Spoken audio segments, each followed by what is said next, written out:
Nine, 8, 7, 6, 5, 4, 3, 2, 1.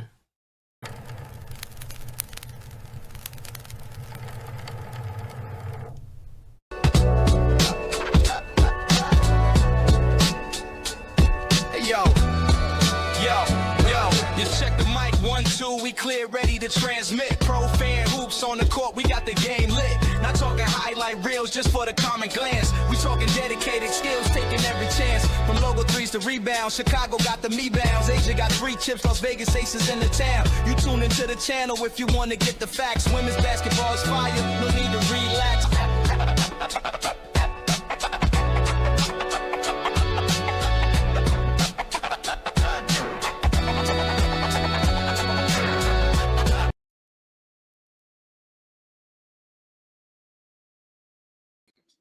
What's happening? What's happening? Do I have my door closed? Yes, I do. But good morning. Good Saturday morning to you. And yeah, I decided to put the the WNBA Doomsday clock up because I found the article. I forgot that the CBA extension, the deadline is Friday. So if you go back,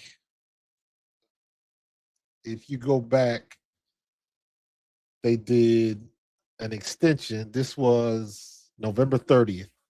They agreed to an extension on the current CBA negotiations through January 9th. Well, guess what? That's Friday. That's Friday. So they're running out of time. They are running out of time. So I figured I'd find me a nice cozy space back here in my little virtual coffee shop back here, and you see the breeze blowing in the window in the background. This is a cool little graphic, but find a nice relaxing place and watch the Doomsday clock go down. 5 days, 12 hours, 46 minutes, and 32, 31, 30, 29, 28 seconds. Oh my God. Yeah, I just wanted to talk about that real quick. We got plenty of time for football tomorrow, but I wanted to jump into this because I've been watching. The NCAA women's is heating up with what Olivia Miles is doing. Hannah Hidalgo, even though they just lost, even though LSU just lost, LSU got their reality check. Notre Dame got another reality check. They had already lost earlier in the year, so.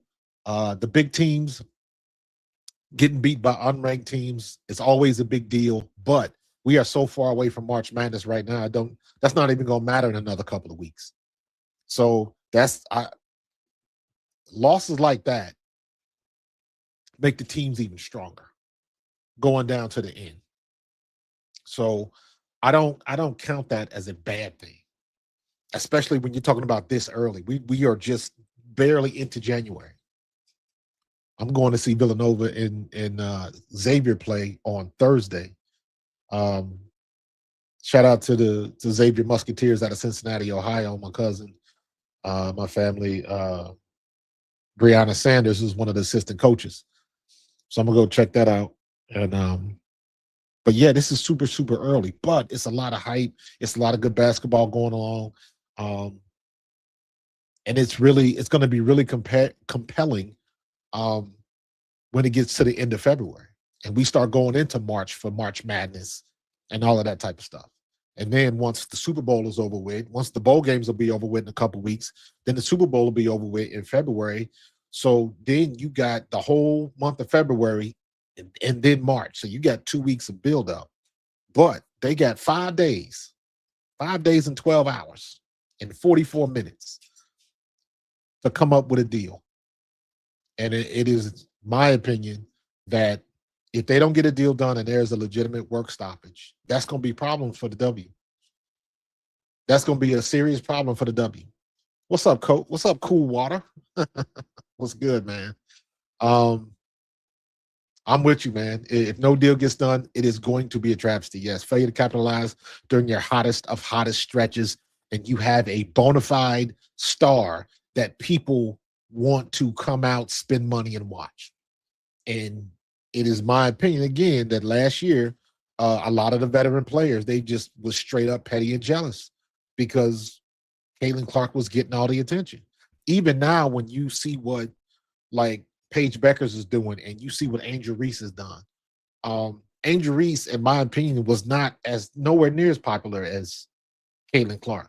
But what Angel Reese has done while she was on the court and everything she's doing off the court, you can't say that she's not. And they about to throw all of that away. All of them athletes that was getting the spillover, because I say this all the time, Caitlin Clark can't make all the commercials. She can't get all the endorsements. So it's by just the nature of it, the nature of the business, people are going to get deals from spillover and things of that nature. So it's bound to happen. And they throwing it all away because they're trying to get too much on the first bite. They trying to negotiate this deal like it's been like this from the beginning, and it hasn't, and they can't. And they're going to end up costing themselves the bag. So, yeah, but you know what? Neither did when you say no rivalries, I mean, I guess you're talking about inside, or are you talking about as far as the league? I guess you're talking about like the rivalries. Those are coming because you had people that were trying to get over. I was waiting to see until CC got hurt, but Paige Beckers versus Caitlin Clark, that's the rivalry you want, because now you got two people at the same position. Everybody kept trying to put Caitlin Clark against Angel Reese. Even though the teams played against each other in college, it's not a good rivalry because they don't play the same position. So that never made sense to me, but everybody was going off the riff of what they had going on in college with the you can't see me stuff, and then Angel Reese and LSU beating Iowa in the finals. So they were trying to bring that type of, and it just didn't work. It would have been different if every time Angel Reese was coming out on the perimeter guarding Caitlin Clark. But Angel was playing her position and playing it better than anybody else in the league. And Caitlin Clark was doing the same thing up top. So they tried to force that, and it didn't work. And then what that ended up turning into, it just made the situation worse. And I agree. They had the hottest of the hot. What do they say? Strike while the iron's hot. Well, they irons couldn't get much hotter. And then they fumbled the bag. The marketing was horrible. Then you had all of the pettiness, and then the promotion was garbage. It just wasn't a good look. And then on top of all of that, you got all of these players coming in talking about what they deserve, and they want to get their money like the NBA has it. And it's like, you can't do that. And then you start seeing all the other stuff. I remember seeing the little clip from Kelsey Plum. Then I saw the clip, and what did it for me was the clip from Lisa Leslie was talking to Draymond Green. And she actually made the suggestion that maybe the NBA players should come off of some of their money to give it to the WNBA players. And it was like, are you kidding me? You legitimately asking players to give up their money to subsidize even more your league that can't fill an arena. That's what they were asking. You can look it up on YouTube. I am not making that up. And then you get to last year and the year before that, the Caitlin Clark's rookie year and everything that came with that, and the horrible play and the horrible refereeing. And as much as I like Kathy Engelbert, a travesty that she didn't do anything or have a come to Jesus moments with the refs organization or something to get them idiots to blow the whistle. All of this stuff with Caitlin Clark and how she was being treated, all of that stuff would be a non-issue if the referees just blew the whistle. If it was a foul, call a foul. Of course they gonna foul her hard. She's the number one pick in the league. So all eyes are on her. So guess what? Every time she step on the court, whoever is guarding her, she's getting their best game every time she steps on the court. That's what happens when you go up against number one picks. That's what happens. But they tried to let them play. To me, it seems like the optics were they were so hell bent on letting the public know how tough and how grindy the game was. The women's game is a hard game and it's a physical game. They got so stuck on that they couldn't even play basketball. And the shit that they was letting go through was so obvious and so out of bounds. It was like, what are y'all doing? It was stupid. So they get what they get. And for Kathy Engelbert, the commissioner of the league, not to be able to, whoever's in charge of the refs, all of the refs don't talk to Kathy when there's an issue. They have a representative that goes for them not to get together and be like, look, it's getting out of hand. I need y'all to just call the damn fouls. That's all they had to do. Just call the fouls. If it's a foul, call it. I don't care if it's rough play. I don't mind rough play. But if it's a rough play and the girl should be on the free throw line, put her on the free throw line. And she coming down the court and chicks was popping her in the neck and all of this. And I was like, what is this? Even the situation that happened with Angel Reese when Alyssa Thomas slammed her. Nothing. She didn't get fined, suspended, none of that. And I guess my thing is you had to send a clear message to the league, and that goes to the I don't know. I can't call the league neophytes, but I guess you can call them neophytes if they've never had this level of popularity. And you know what? No, I can't say that either, because when the league started, the popularity was through the roof because they had just come off the gold medal. When Cheryl Swoops was still liked and could still play ball, and Lisa Leslie and Dawn Staley and Lobo and all of them, when they came off that gold medal tour, they were the hottest things going. And the league, when the league first started, the arenas were full. And then over time, ESPN stopped covering it, and then they was treading water. And then they was just trying to keep their head above water. So I don't know. I know there was a good article about what happened with one specific executive at ESPN who despised women's basketball. And he did everything he could to take it off the air. And he essentially did. And that didn't do him no favors. But at the end of the day, the last 30 years, the WNBA has not made money.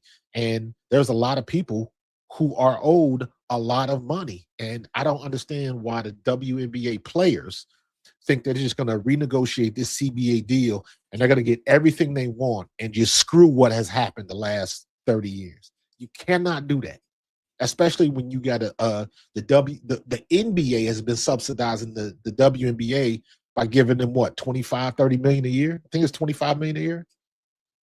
What was the subsidization?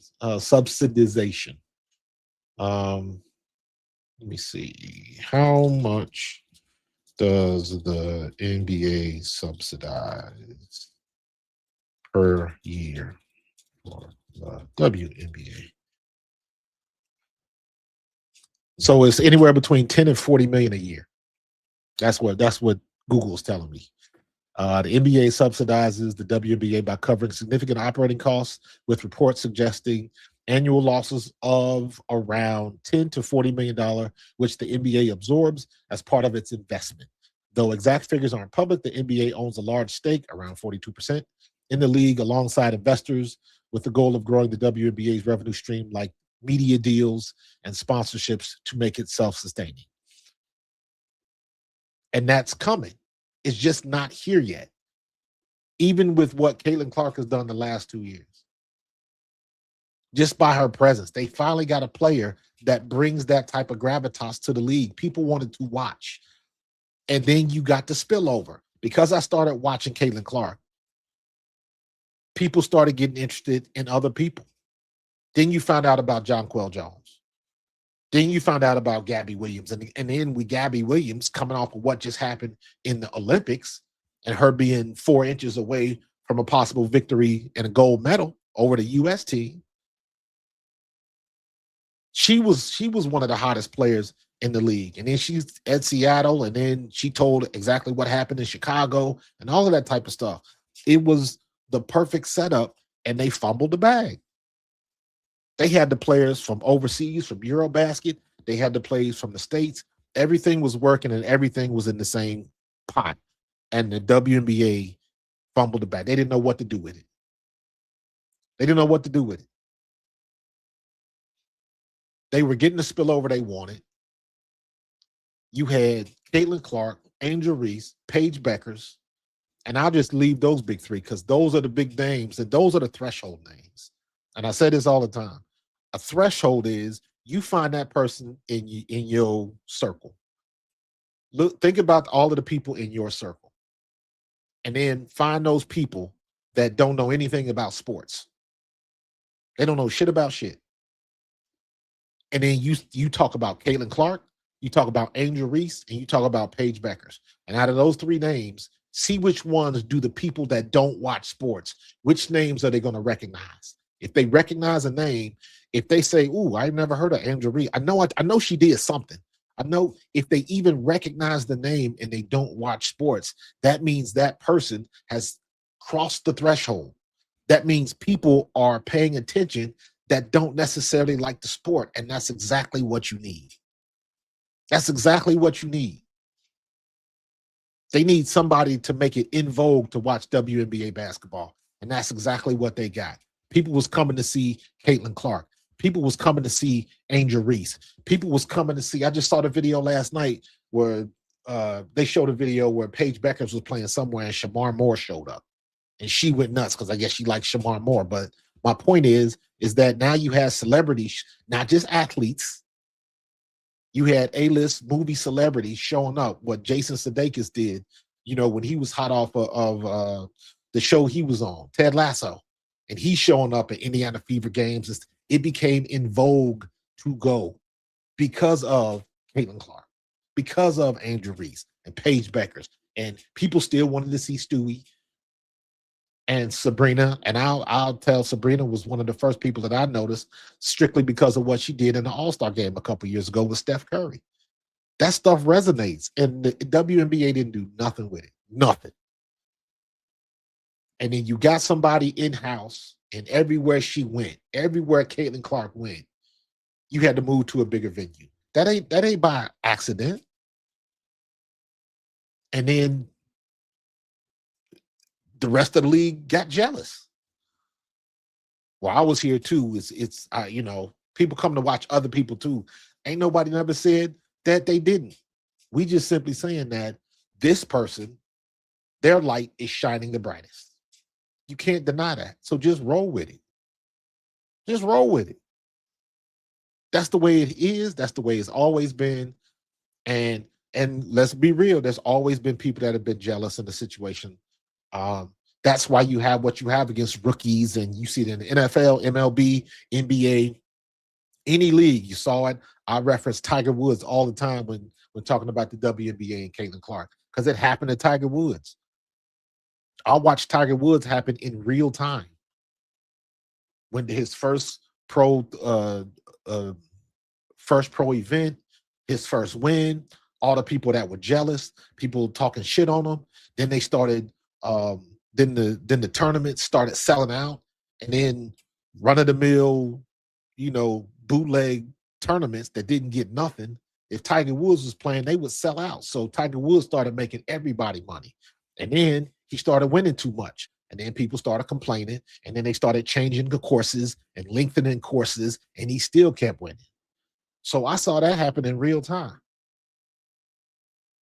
This is the same thing, except they just not handling it right, in my opinion. The WNBA just basically just fumbled the ball, man. Fumbled the ball. So as it exists right now, they got 5 hours and 12 minutes. I was like 5 days and 12 hours. That's what it is. 5 days, 12 hours, 29 minutes to get their shit together. So every time, and I'm gonna be doing WNBA stuff all week until the countdown stops to see what they're gonna do. Are they gonna have a deal? Are they gonna wait to the 11th hour? Like, what are they gonna do? Because this is serious. And I always use baseball as an example because as much as America loves baseball, baseball is ours. And when they went on strike, I forget what year that was when they went on strike, it took them a while to recover. It took them a while to recover. It was so bad that it resorted to illegal stuff happening for the MLB to recover. The only reason the MLB recovered the way it did was because they had the home run race. Then come to find out, it was all about steroids. But and baseball knew that them dudes was taking steroids when they was hitting them home runs. They knew Barry Bonds was taking steroids. They knew Sosa was taking steroids. They knew McGuire was taking steroids. And they didn't do anything about it because they was making too much money. And when they got to a comfortable spot and realized they were back, that's when they want to investigate and, all of this kind of stuff and get steroids out of baseball. You never wanted steroids out of baseball because it was making you too much money. And I say this all the time. If they really wanted steroids out of baseball and if they were true to it and 10 toes down with getting the drugs out of the game, they would have figured out a way to give away all of that money they made off that home run race because Major League Baseball got paid. And that's what brought them, at least from the public eye, that's what brought baseball out of the red and got them back into the black, was that home run race. Because every time Sammy Sosa stepped up the bat, and every time McGuire stepped up the bat, and God forbid they played together. They played against each other. God forbid it was the Cubs versus the Cardinals. That's what brought it back. But the WNBA ain't got that. What are they going to do if they lose interest? Are you really that interested in Unrivaled?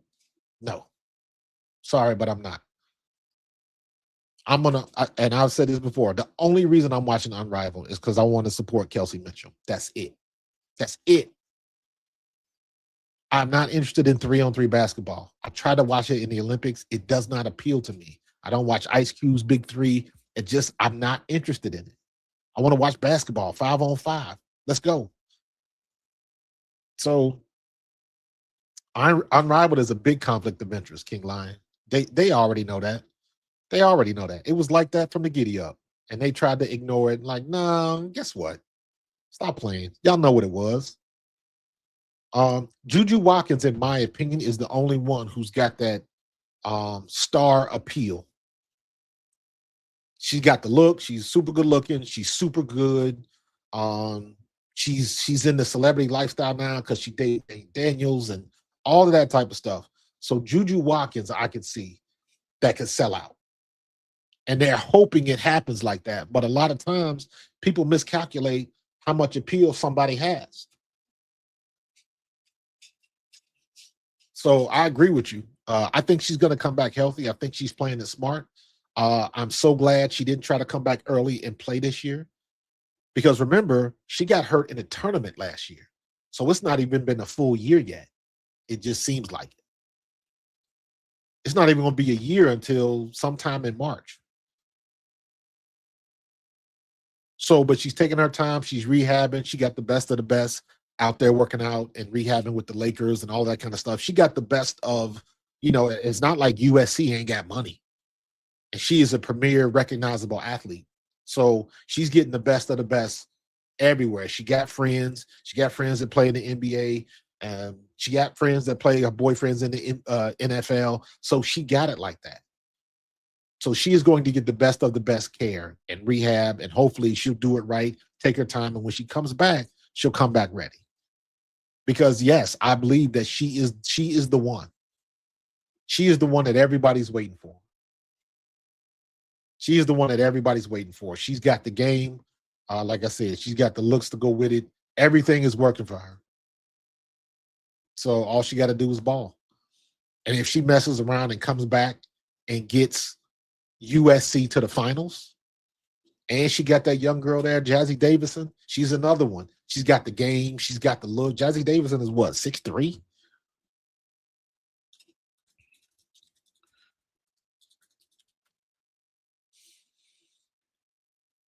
She's 6'1". Jazzy Davison is 6'1".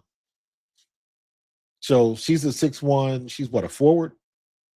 Nah, she's a 6'1" guard, right? And again, cover girl looks. She's got the game to match. All she got to do is stay healthy. And now, if you got Jazzy and Juju, you can start printing the t-shirts now. But the point is, you got somebody else that people want to watch. And in about 3 or 4 years, they'll be going to the next stage. And now people are used to following the athletes from college to the pros. Now we've seen it. You got Caitlin Clark fans follow her from Iowa to Indiana. You got Angel Reese fans following her from LSU to Chicago, and all of it. And Paige Beckers from UConn to Dallas. Olivia Miles is coming. Hannah Hidalgo is coming. Lauren Betts is coming. Sarah Strong is coming. Give Sarah Strong another 2 years. She coming out. And she better than all of them. So, you know what, Doubles? It's funny you say that, man. It's funny you say that. I've been saying the same thing. And here's my frustration with that. I can name you probably about 3 or 4 players who can dunk. And I mean, not just get their hand barely above the rim. They can dunk. Kiki Iriafen can dunk. Dominique Malonga can dunk. Toby Fournier been dunking with 2 hands since she was 13 years old. And I just saw, I forget what her name is. I just saw another girl that's coming to the States that's playing. She might be one of them girls that's playing for Dawn Staley. She can dunk. So it's not like they can't dunk. They can. Ashlyn Watkins, that was playing for South Carolina, can dunk. Till she tore her knee, but she can dunk. And again, not barely getting Ashlyn Duncan can throw it down. Kiki Iriafen can throw it down. They ain't playing. They just don't do it in the game. Malonga had a couple opportunities in the WNBA in Seattle. And she just didn't, they just shy away from the opportunity. So I'm with you, bro. And it's not something, it kind of pissed me off that the only female that I've seen dunk in a game in the past, I don't know how long, was Brittany Griner in Unrivaled. And she went up and she tall enough, she could get the hand over to him and she dunked. And it was like, really? Out of all the people we waiting on, she's the one that does it. And she ain't going to be in the league too much longer. Like, come on, y'all. Somebody got to get enough guts to do it. So I'm with you on that one, Doubles. I'm with you 100%. Yeah, they're going to lose TV deals and all that kind of stuff. How's she going to get drafted by the Fever, and the Fever damn near made the finals? I don't think she's going to get drafted by the Fever. I don't see that happening. Because they're going to try to find a way to put her somewhere else. They trying to, is she going to get picked up by one of the expansion teams? But is she going to end up in Portland? Because you got to think strategically. If she plays for Portland, Portland will be better for the WNBA because Portland is closer to LA. So you got all of those people from California. That's a short trip. You got to think about the money. They thinking about getting paid. So WNBA wants fans to feel about them like fans felt about the NBA in the 70s and 80s, and like the teams instead of the players, not realizing until 2026. No one cares about the teams. I don't necessarily agree with that, but here's what I say. You're not wrong. You're not wrong. You're not necessarily wrong. Here's how I think about it. Again, I look at threshold players. If you go back into the late 80s and early 90s, people that never watched basketball, never watched sports, knew who Michael Jordan was. People who never watched golf knew who Tiger Woods was. And then when Steph happened, when Steph came out of Davidson, they was just hoping he was going to make a team. He would be a role player. And then Steph became Steph. And then people that didn't watch the sport knew who Steph was. There's always somebody in every sport, Venus and Serena. I always like using Venus and Serena because everybody, the WNBA to me, and the analogy I use was the WNBA, a lot of their players remind me of Anna Kournikova. Do you remember Anna Kournikova, the tennis player?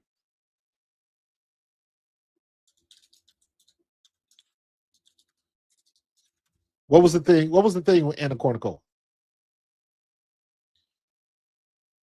Remember what the deal with her was?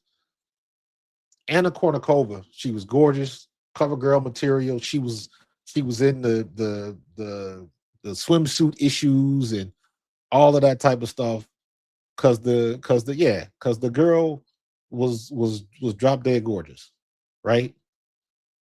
But she ain't win not one damn tournament, not a one. She was more popular for her looks than the game that she played. And every time she would go up against, some stiff competition, she was getting blasted. And then so she was so well known for how she looked, not for how she won. And that's what the WNBA was. They wanted everybody to just look at it and just by proxy, just, hey, come to us. We've been doing it. Yeah, we got somebody new in here, but we've been doing it. So just come look at us. And I'm like, it don't work that way. It doesn't work that way. And for whatever reason, they just couldn't get it. Some of the players, they just couldn't get it. So I agree. I think they are going to strike. I don't see them coming together how they say they're so far apart. Because here's the deal. If they claim they're so far apart and then they end up getting a deal done, then that means they weren't far apart. They were just trying to play the game. And I don't think they can play chicken because they ain't got enough. And like the one thing I say is, like, if they go on strike, what happens to all of the young players that don't have $1 million deals and endorsements and all of that type of stuff? What happens to the 6th, 7th, and 8th, 9th, and 10th players on the bench that don't got these huge deals and endorsements? Who's going to help them out? Who's going to help them out? I remember back in the day when the NFL went on strike, the NFL Players Association had a pool of money specifically to help out young players and players that didn't make that type of money. Because if you were making, $8 million a year for the past 3 years, you good. We go on strike for a couple months, you ain't missing no meals. But back then, minimum salary was like $100,000. If you making anywhere between 100 and 300 grand, that's like chump change, but that's not infinite. You know what I mean? Some people needed help. And the Players Association had enough money in the kitty to do that. The WNBA doesn't have that. So what are they going to do? The funny part is Caitlin Clark right now, Caitlin Clark has so many options. Caitlin Clark ain't got to work another day in her life, and she's still going to have State Farm insurance. She can go and play in the Pro-Ams in the LPGA, and guess what? The LPGA will overtake the WNBA in popularity because of her. You already saw it. I watch golf coming up. I know who Annika Sorenstam is, and I know how big she is. And even her tournaments don't nobody tune in because she ain't playing no more. Annika Sorenstam don't even play anymore. Maybe she play on the seniors tour or something, but she's not as popular as she once was because she don't play it as much anymore. But when Caitlin Clark showed up, all them tickets sold out. And that's what they want. So they just sitting back, licking their lips. You know that one meme where the dude be kind of in the cut behind the tree looking like this? That's what the LPGA is doing. Because if the WNBA mess around and fold up, and Caitlin decides that, you know what, I'm going to pick up these golf clubs full time. Even if she ain't good enough to play on the tour, everybody's still going to watch her and follow her. And that's what the LPGA wants. So the WNBA they're going to fuck around and find out. They don't want to do that. They better figure out a way to get it done. So, well, yeah. I mean, the thing with the NFL now, if the NFL goes on strike, that affects the advertisers more than anything else. The people that already paid the money. So the pressure's on the NFL. If you had a Super Bowl and you paying $30 million for a 30-second spot, and then all of a sudden, well, are we not playing no more?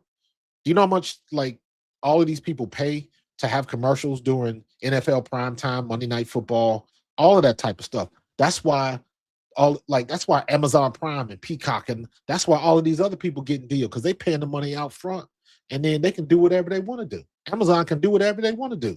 Hey, why are you watching this movie on Amazon? Why are you watching this game on Amazon Prime? Here, you can buy some NFL merch. You can watch a movie. Here, download this movie. They can make it work however they want to make it work.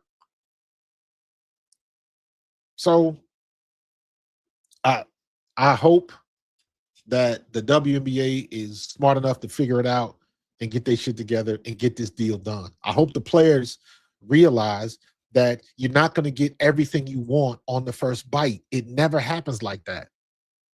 Live to play another day. Live to the next CBA deal. And that's the problem. As I see it, in my opinion, that's the problem. All of these old head players, they trying to do what they can to get their money now before they get out of the game. They want the piece of the pie before they get out of the game. That's what they're trying to do. Because you can't tell me now your base salary done went from 75,000 or whatever it was per year. Now you make it over 500,000, and now it's going up to like 700,000. And you know, the per year is the thing. Because everybody, I thought it when I first started watching WNBA. Oh, they making 250. That's not bad. Well, no, that's 250,000. That's the extent of their contract for a 4-year deal. Wait a minute, 250,000 over 4 years. They making about 70, 80 grand a year. That's what they make. And now you got a chance to make 500 per year, 600 per year. Hell, if you go up to 300 per year, that's a huge difference. You're not going to get the revenue stream that you want. It's not going to happen. Not going to happen. You ain't getting 33% of the revenue stream. What business owner is going to get that up? And you getting next to nothing now, and now you want to more than double what you're getting, and you have not provided proof that your popularity can sustain itself. That's the problem. That's what the owners are looking like. Like, what happens if Caitlin Clark just all of a sudden decides, I don't want to play no more, or if anything happens, she gets hurt, she has a bad knee injury, or things like that happen all the time. What happens if Caitlin Clark gets the Bo Jackson treatment? Bo Jackson was on his way to being the greatest running back in NFL history until he busted his hip. Then he couldn't play football no more. He tried to play baseball. Then it got to the point where he couldn't play baseball no more. Now what? That possibility exists because there is a very, very limited number of mega stars in the W. For the most part, you got Caitlin Clark, you got Asia Wilson. Those are the megastars. I think Angel Reese is a megastar, but her audience can be segregated because she has social media on lock. She is the biggest influencer type athlete in the WNBA and arguably the world. So she got that on lock. But you got to remember, everybody that watches her walk down the runway at Victoria's Secrets don't watch basketball, and vice versa. So her audience can be segregated. Caitlin Clark ain't walking down no runways. She walked down fairways, but that's just not her deal. And Angel Reese came in and did it, but you still got to look at it from a split audience. So even with her influence, all of that, that is not a one-to-one translation. If she got 1 million followers, every time she plays at an arena, she should sell out. But it doesn't translate that way.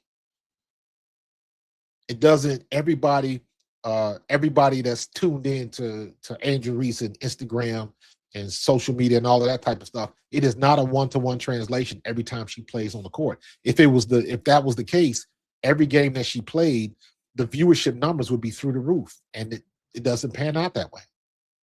So her audience is split.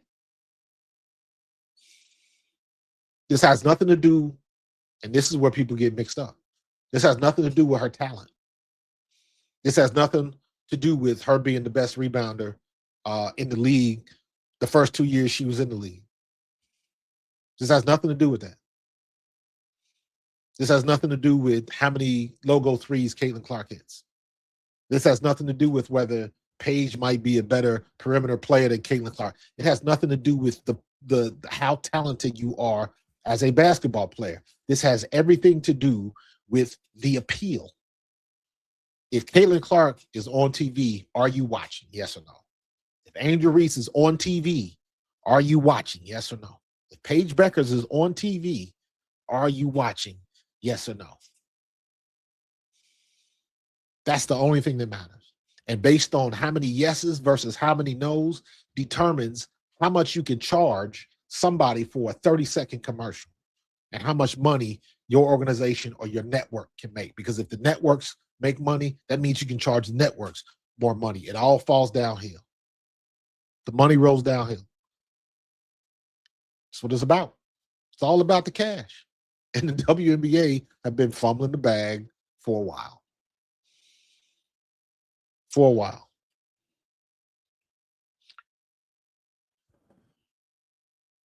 So I don't know. No, I disagree. I don't think it's about all she got to do is play. Because her game is her game. I watched her at Iowa. And she had some games where, she put up 18 points, but she was firing up 35 shots. She was cold in some games. But what I did like about her was those games that I watched where the ball wasn't dropping, she started passing her ass off. And towards the end, before she got hurt, she started getting back into that in the W. If her shots weren't falling, started passing, started being the passer that she was. And it helped until she got hurt. So I think people that rock with Caitlin Clark, they know what her game is. They know she's going to have some duds. That's just the way the ball bounces. People are good with that. As long as she's playing. As long as she's playing. But what happens is over time, the fandom and the appeal gets filtered to the diehards. The diehards, the ride or dies. Like, I'm Caitlin Clark forever. I'm Michael Jordan forever. I'm those people. And that's fine. But the WNBA has always had those people. WNBA has always had the diehard people. Those are the people that tell you, they get mad at you because I've been watching the WNBA for years, and now y'all just new to this and y'all think y'all want to, that attitude comes in. And the problem is all of them people that have been watching the WNBA for years and got mad at all this new fandom and all these new people coming in. And it was like, if y'all been watching this for so long, y'all wasn't going to the arenas. That's for damn sure. Diehards don't fill up the arenas. Fans do. And most of those are casual fans. If you poll some people now that go to Sixers games or go to Lakers games, can they tell you the history of the Lakers? Can they tell you anything before LeBron was there? Can they say, if you a Lakers fan, can you tell me anything about Magic and Worthy? Can you tell me anything about Byron Scott? Michael Cooper? The history of it gets erased because the attention span is not that long anymore. Period. The only reason a lot of these kids know who is who in the history is because they put a special edition in the 2K video game, so you can play as some of the legends. That's honestly why some of these kids even know who the legends are, because it was in a video game. They don't look it up. They don't do that no more.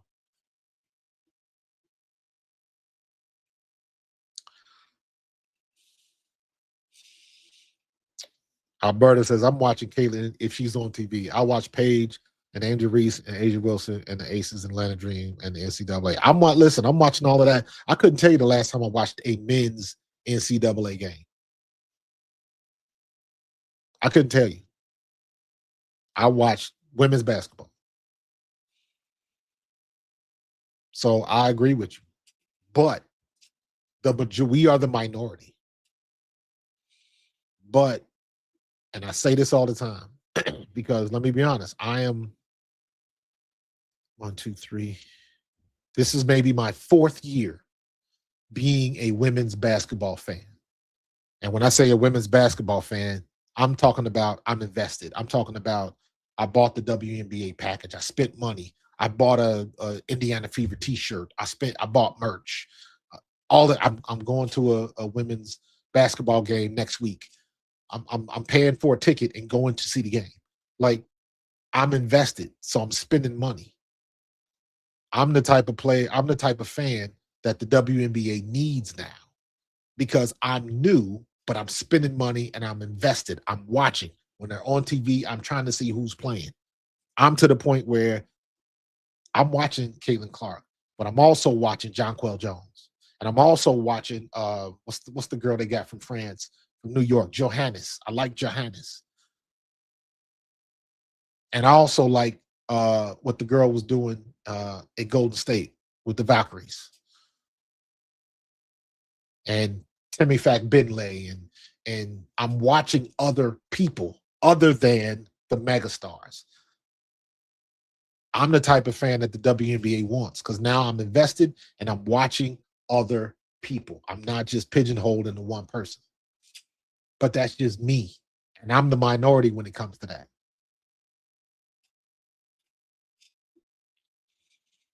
So, right. I don't, that, listen, man, my motto is opinions are like assholes. Everybody got one. And here's the problem.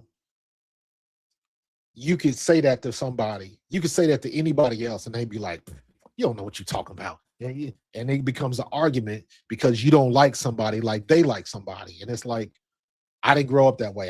I grew up in the 70s. Like, if you don't like Magic, okay. There was other people around. You know, you didn't like Boston because you was a Sixers fan, Dr. J, and we good. That doesn't exist anymore in this social media era. Alberta Unplugged, I'm not sure how old you are. I was born in 70, so I'm an OG triple OG, bro. So I was watching basketball before Michael Jordan happened. So it was different back then. So that, like, now, like I said, because of social media, if you don't like what I like, now we got a problem. Don't know about, there's no gray area anymore. You can't even talk shit to nobody because back in the day, if your team lost or if your guy got schooled, you had to live with it, and you got clowned in school and all of that type of stuff. And then you on to the next game. Now, you got people flaming folks on social media, and this stuff gets toxic, and it goes to the nth degree because you got these people talking with impunity. They have no consequences or repercussions for some of the shit that they say. And most of it is off base because they feel some kind of way because their guy didn't win. So, okay. I don't think she fake. She been doing the same thing since, and that's the thing. As long as I've been watching Caitlin, she ain't done nothing different. She ain't done nothing different. The thing, and I've said this before, the thing that made me like Caitlin Clark, because when they play LSU, I'm watching LSU. I was the LSU with Kateri Poole and Angel Reese and Flau'jae, and I was watching that. So, but the thing that made me like Caitlin Clark after all of that happened, and she was on the press conference after LSU busted their ass, she said, "Hey, I talk smack too." Like she owned it. She owned it. And I was like, respect. That was my view of it. Some people ain't got that. But one thing I say is your approval is not required for what I like or dislike. But everybody got their reasons. At the end of the day, as long as you watch it, because there'd be just as many people that want to see her fail, that want to see her succeed. But at the end of the day, as long as they watching, that's the key. As long as they watching. And it seems like, back to the original point, that a lot of the players in the WNBA was getting mad jealous. They would get mad jealous because she was getting the lion's share of the attention, and that happens in every sport. There's always a megastar that comes in. So, but in any case, everybody fake as hell in their commercials, dude. No, you don't want to do that. That's what you can't do. That's what you can't do. You can't expand to a state that don't have any sports. Trust me on this. There is a reason why the states that don't have sports don't have sports. Because if it was that easy to tap into a untapped market, they would have done it by now. There's too many variables that go into stuff like that. Like, how are these people living?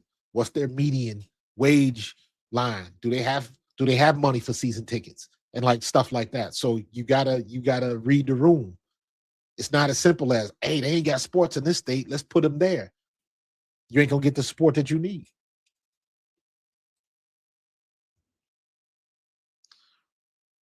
I don't know. Why you think that's a good example, but let me say it like this. Why do you think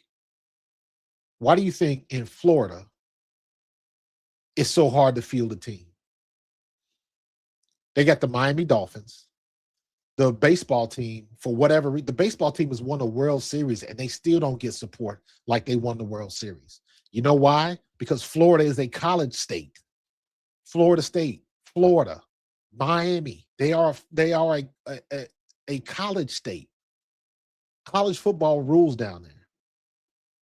And even with the Miami Dolphins, I would argue that at one point, University of Miami, Florida State, and Florida University were all bigger than the Miami Dolphins. So you got that constant struggle to get fans. It's the same way in California. If you think about it, why do you think when they had a Super Bowl or when they had the games in California, why do you think Philadelphia travels so well or other teams travel so well? Because in LA and in California, everybody out there is a transplant. It's not too many people from California.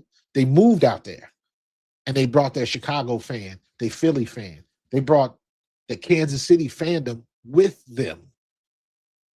So that's why out there, when you go to SoFi, there's already so many other fans.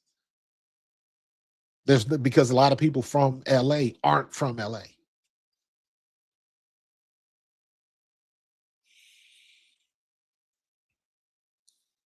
Yeah, that's what I'm saying. There's too many other things to do. Too many distractions. Too many other things to do.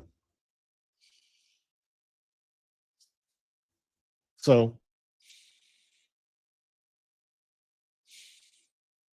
but hey, like I said, Hog Boss, your approval is not required, bro. But in any case, but yeah, I hope they, back to the original point and see stuff like that, man. Like, why you worried about it? What difference does it make if I like Caitlyn and you don't? This is the stuff I was talking about. Like, people get, if you don't agree with point of view on a certain play or a certain thing, it immediately goes toxic. So you get the coon comments and all of that bullshit. And it's like, luckily, I'm from the old school. So that shit don't bother me. You know what I'm saying? So it is what it is. But nobody want to talk about it. Nobody just want to watch the game and see whose ass got busted. Did Dr. J beat Larry Bird, or did Larry Bird drop 30 on Dr. J? And if Larry Bird won and you was a Dr. J fan, you was mad. But you saw what Dr. J did. And vice versa. If Dr. J won it and dunked on Larry Bird, you talked all your smack at school. And they was just mad. And see you at the next game.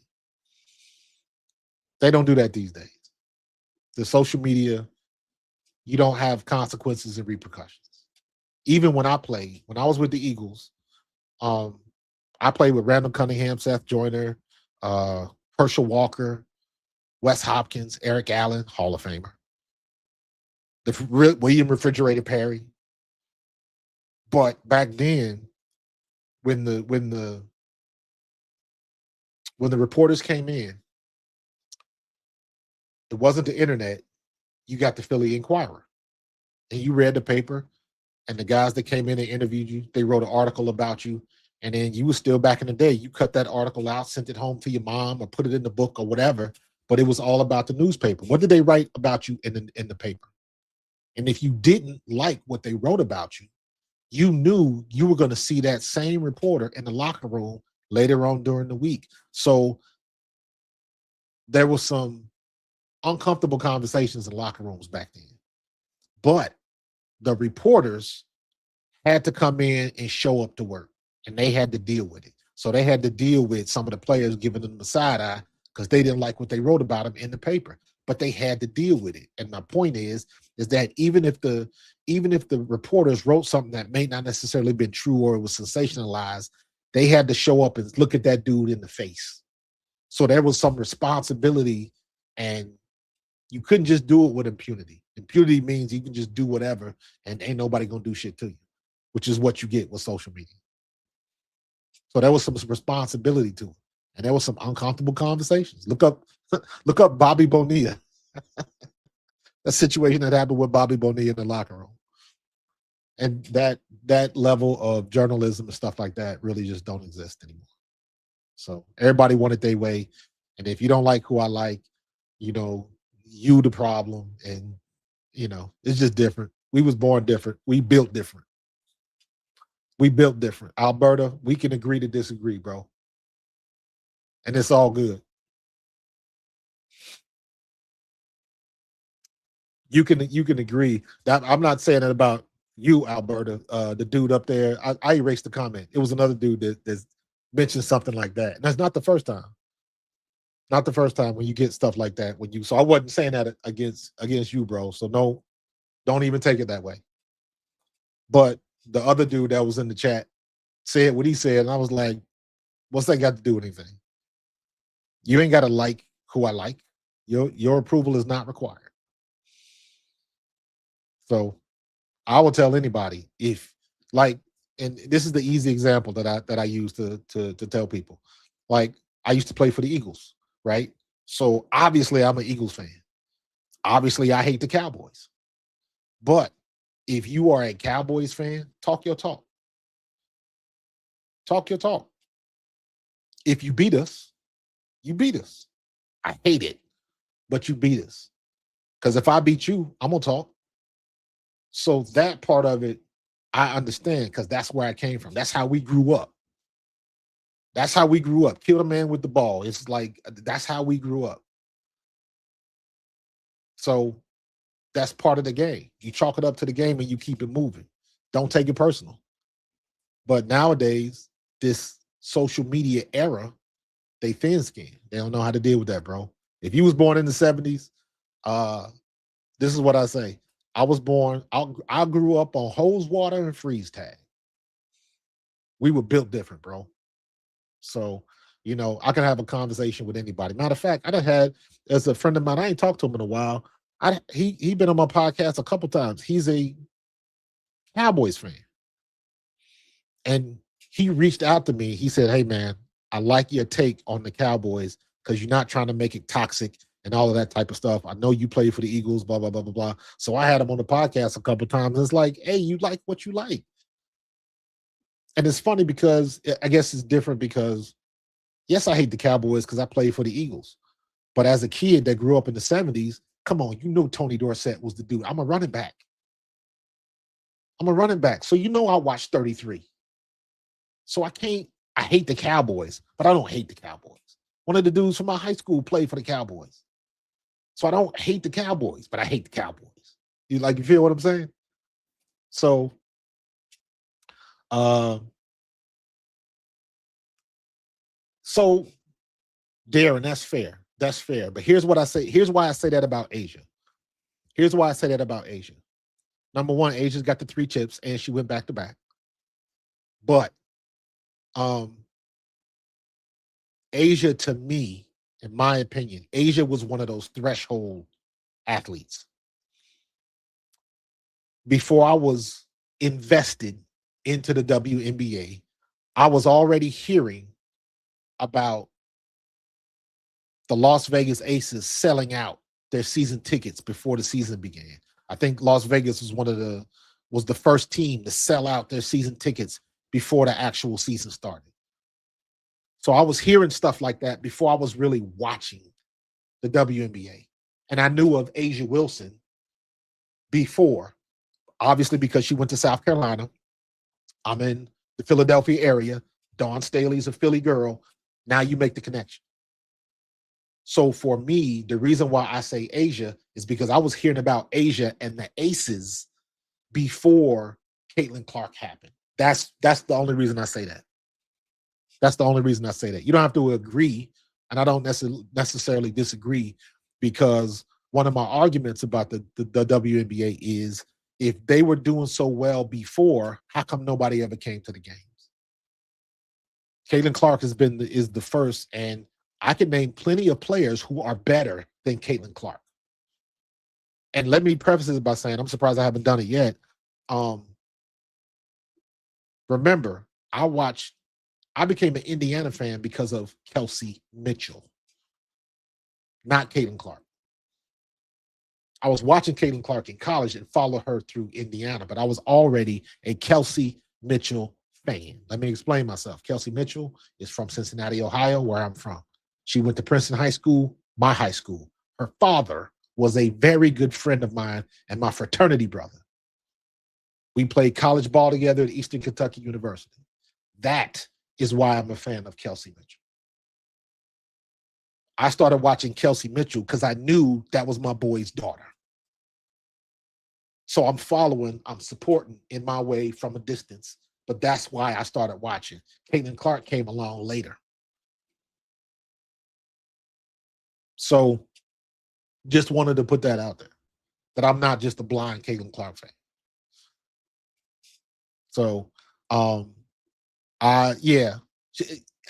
would go there now, especially with what they did in the Olympics. I would say she's global, but there are other people more popular. And like I was about to say, like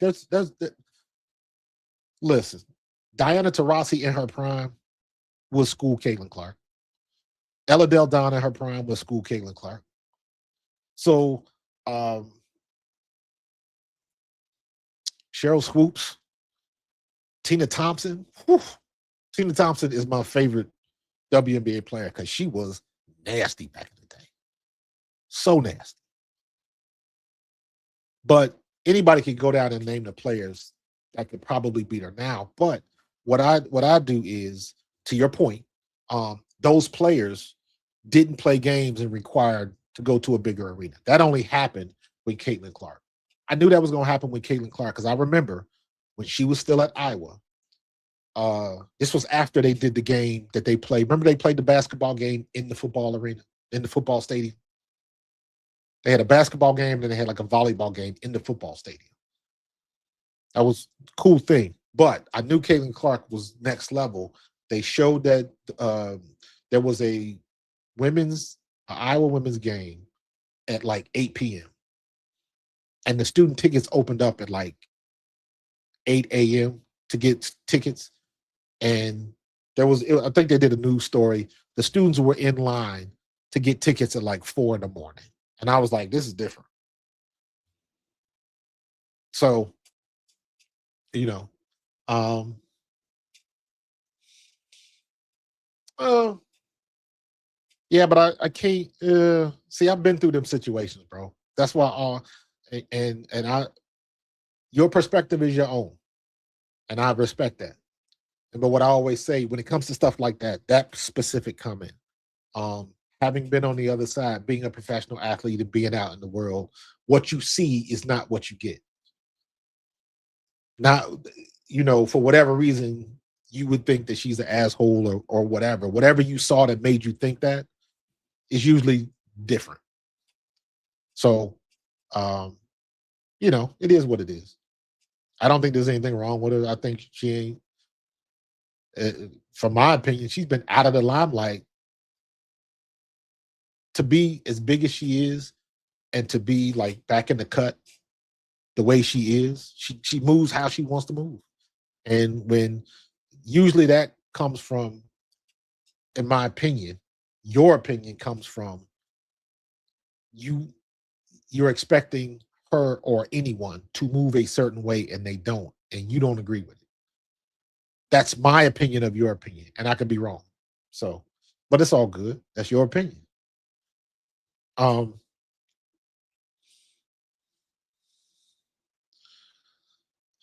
I agree with that.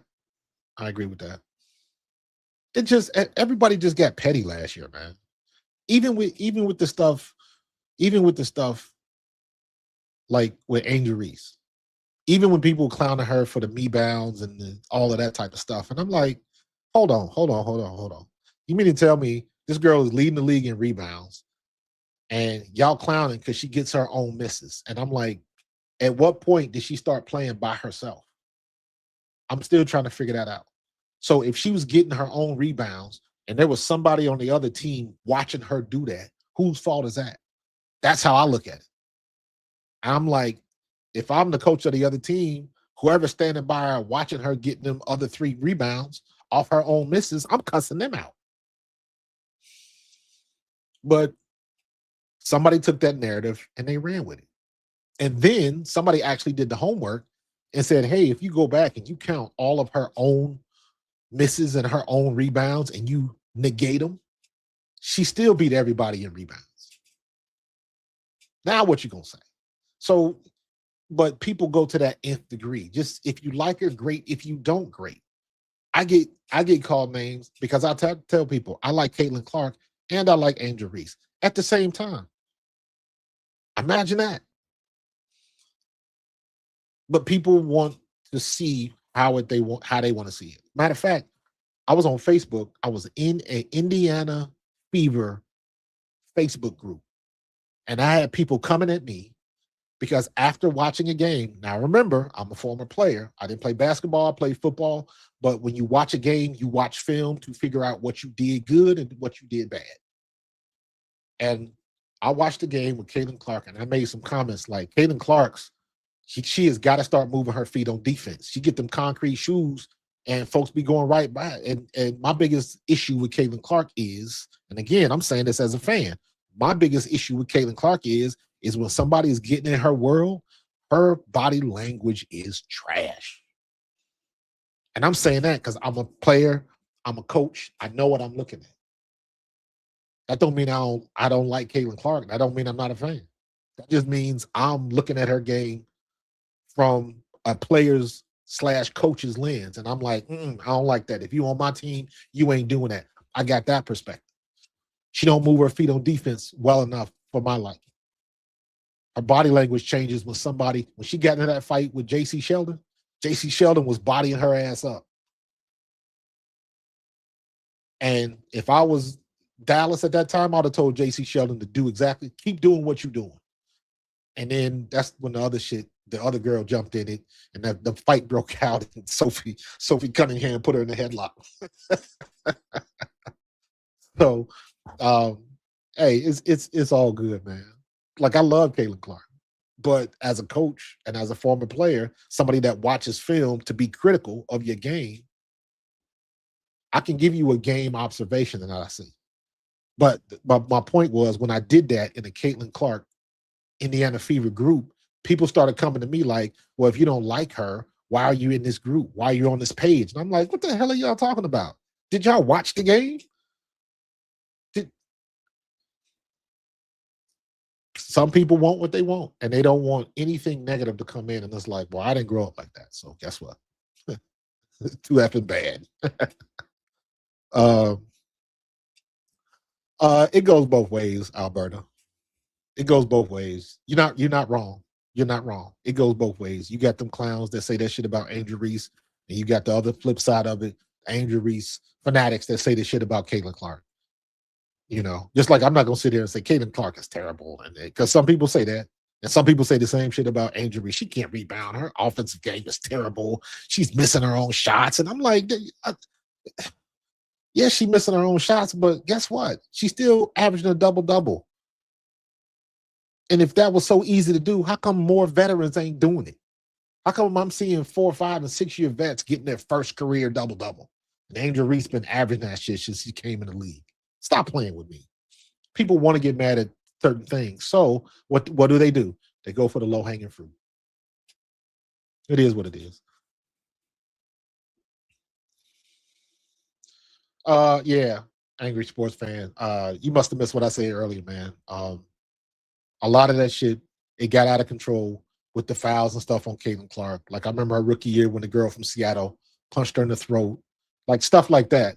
But the biggest, again, the biggest thing for me is the ref didn't blow the whistle. The refs were not blowing the whistle. You can foul her hard. You can play her hard. But if you foul her, she's going to be on the free throw line. That'll stop the fouls. Because guess what? They don't want to foul out. That would have stopped everything. But for whatever reason, Kathy Engelberg just let it go and let it fester, and it got worse and worse and worse. And to the point where there was a lot of games where it was just not fun to watch. Because it was like, come on now. And it wasn't one-sided. It was across the board. It was across the league. It was across the league. I bet you I could count maybe 5 games that I watched all last season where I thought the refs did a good job. 5. The rest of the time, it was like, good grief. Like it was hard to watch sometimes. So yeah, you know what? That game with J.C. Sheldon when she poked her in the eye, in my opinion, I don't think that was intentional. That was just aggressive play. And she had her hands up and she came down, and I don't think she tried to poke her in the eye. But guess what? J.C. Sheldon been getting with her ass since she was at Ohio State. Mind you, I'm an Ohio boy, so I watched them game. J.C. Sheldon was bodying her up, and she ain't like it. And her body language was trash. She had Caitlin Clark. She was in her head. And then when all of that stuff happened, they took her out of the game. I would have left her in the game, like, keep going at it. If you fight, you fight. Keep going at it. Because you had her you had her in a different headspace, and she couldn't hit nothing. And then,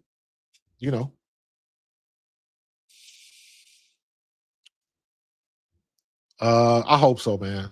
I hope so. Because I don't want to see him go on strike. Because if they go on strike, they may not recover. I don't know if you heard me give the example of what happened to baseball. As popular as baseball was, when they went on strike, it was devastating. And the only reason baseball came out of that is because of steroids.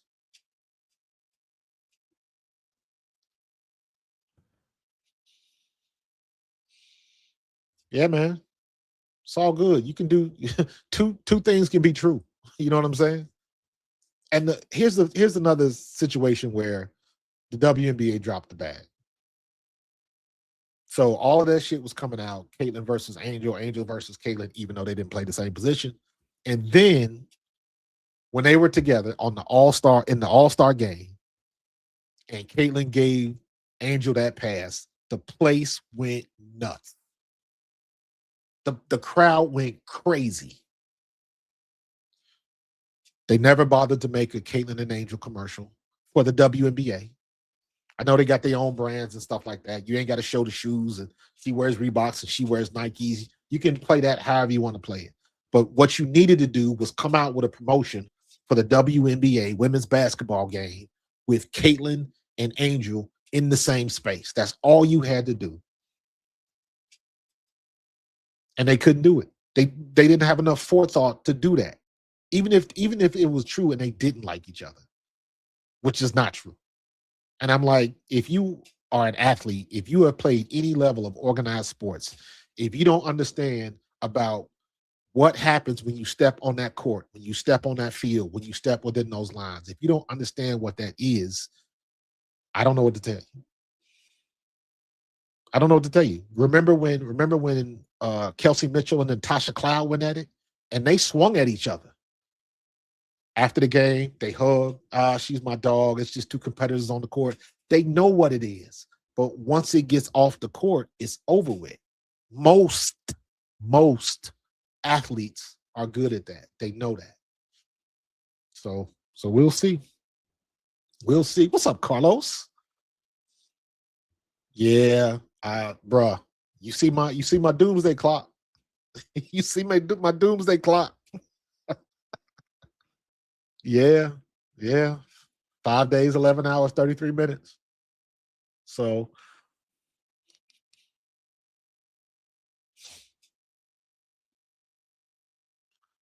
yeah, she did gotta go extra with that with the ring thing, but I thought Caitlyn was extra with that. You know what I mean? And even though they downplayed it and Haley Van Lith told the real story of what that meant, she knew what the optics were. She knew what the optics were. So, but that's competition. That's competition. And I'll admit, I think Angel went a little overboard with it. But guess what? When you win, you can do that. When you win, you can do that. And then what happened after that? That was the travesty. All of a sudden, Jill Biden want to invite both teams to the White House. Like, what? That was not a good look at all. So wait a minute. LSU won. They beat the team. Now for the first time ever. Now both teams get to go to the White House. Get out of here. That's an ugly look. How long will the strike last for? I have no earthly idea. Because here's the bottom line. They don't have a lot of time. They are pigeonholed when their season starts. They can't start their season early because college basketball is still playing. They can't start their season late because now they're going back in the NFL and they're going to lose interest. Ain't nobody not watching the NFL to watch WNBA. And you got college football and then you got Major League Baseball coming in the summer. So you up against it. They are exactly where they need to be. Until they can find a way to play more games and all of that type of stuff, it is what it is. So they got to make the most of it, and they're not doing that. And they, in my opinion, I said this again. In my opinion, the Players Association is trying to bite off too much on the first try. They're trying to get everything that they've never gotten right now, and it's like, don't do it. If you confident in what's coming in the next generation, you gotta stand with it, and you gotta set it up for the people after you. And that's why I think they're making a mistake, because it seems like the optics are the veteran players now are going at this deal like they got to get their piece of the pie before they get out. They're not setting it up for people coming behind them. They think they are, but they're trying to set it up so they can get a last piece of that pie before they get up out of there. Because in my opinion, most of the veterans and most of the vet players that are in this, that are at the negotiation table, the reps, they might not be in the league by the time the next CBA comes around in 4 years. They might not even be in the league by then. So they're trying to get their money now. And that ain't going to work. That ain't going to work.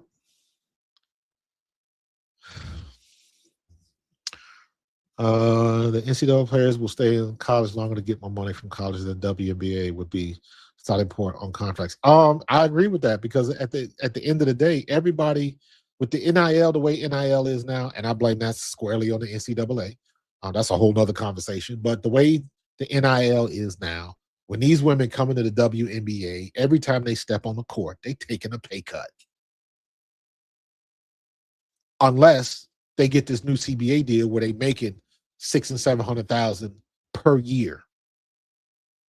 Now it's different. But then you got to look at it like when I heard the stuff that they're arguing about. Oh, so y'all not gonna pay for housing anymore? And I'm like, you might need to pay for housing when you're paying somebody 150,000 a year or less.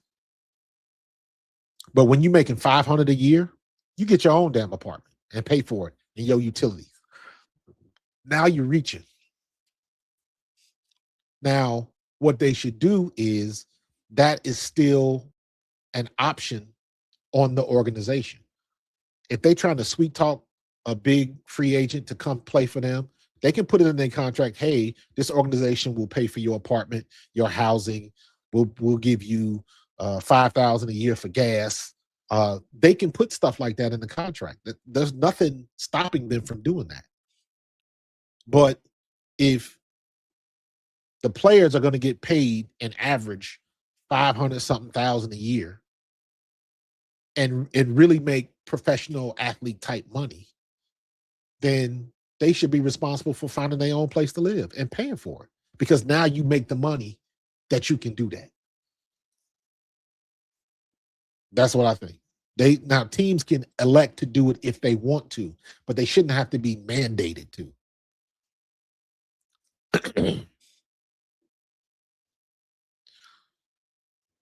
Yeah, but again, they've never been in this situation before. They've never been in this situation.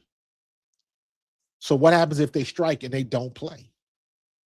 Because what they don't think about is the rebound. What happens when they come back? What happens when they come back? Let's just say you scheduled to sign books at Barnes and Noble at 12 o'clock on a Sunday, and you got 100 people showing up to get your autograph for those books. Something happens, you get in a car wreck, and you're going to be 2 hours late. When you finally get there, how many people are still there? Don't mean they wasn't your fans, but how many people stuck around for an extra 2 hours? How many people are going to wait because they got other things they got worried about? They got other things that's taking their attention elsewhere. And you see what I'm saying? That's what they're not taking into consideration. You can go on strike if you want to because you think you worth it. You think you can strike, but at the end, on the other side, who is going to be waiting? How many people, if you go on strike, the first game you have back from the strike, what is that viewership looking like? How many people bought tickets in that arena? That's what they're not taking into consideration, because it is too easy to get distracted this day and age. There's too many other things that can go on. Ask Live Golf. You saw this is Live Golf because now you got Project B and all these other leagues trying to start up, and there's too many distractions. There's too many other things that can happen that can take your attention. And you be like, you know what? I ain't watched WNBA and I ain't missed it. So exactly. Now we on the same page, bro. Now we on the same page. You got to start thinking about how many people is going to lose money because the WNBA ain't playing. They not worried about that. That girl that's making minimum wage because she's selling hot dogs in the arena during the WNBA season, what happens to her? What happens to the arena crew? What happens to security now that the WNBA ain't there? So that's a whole portion of revenue that doesn't exist anymore. What happens to them? It's an ugly domino effect that they're not looking at. It affects more than just them. So, yeah, you can get a money back. Guess what? So, yeah, that's crazy. You know what, Henry? Um, I had to find it. There was an article, a very good article on ESPN, and it talked about one of the ESPN executives in like the mid '80s, I think, and he despised the WNBA, and he made it a mission to get them off the air. He wanted them. He did not want women's basketball at all, and he was an exec at ESPN, and that was after the initial push of the WNBA, and then it started to go downhill. I have to find it. I'm gonna find it and do a thing about that because I talked about it before when it first came out. That was a very interesting article because that was they didn't give a shit about women back in the day.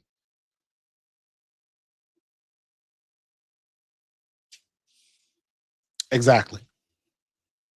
They're gonna do what they got to do. So guess what? You know what ain't going nowhere? Eurobasket. And guess where they will be? They will back playing overseas in Europe, in Russia, doing what they got to do. So, but all right, man, I'm gonna get up out of here. I was only supposed to talk for like 10 minutes. I only wanted to show everybody my doomsday clock, my WNBA doomsday clock.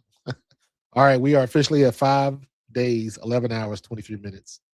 So I am going to be doing a live stream on my Pro Fan Hoops channel. I got it on both channels right now, Pro Fan Hoops and Pro Fan Talk. But yeah. So we go every day. We're gonna talk about the doomsday clock. Appreciate you jumping in, man. Y'all have a good one. I'm gonna be up out of here. I'll be doing the Eagles game tomorrow for sure. So tune in. Tune in to me and Tone at 11 a.m. tomorrow for the pregame show, the Bald Eagles podcast. And then I'll probably be doing a live stream of the game. So I will talk to you guys later. Y'all have a great Saturday. Y'all be safe out there. I appreciate you. Love you. Go Birds. Peace.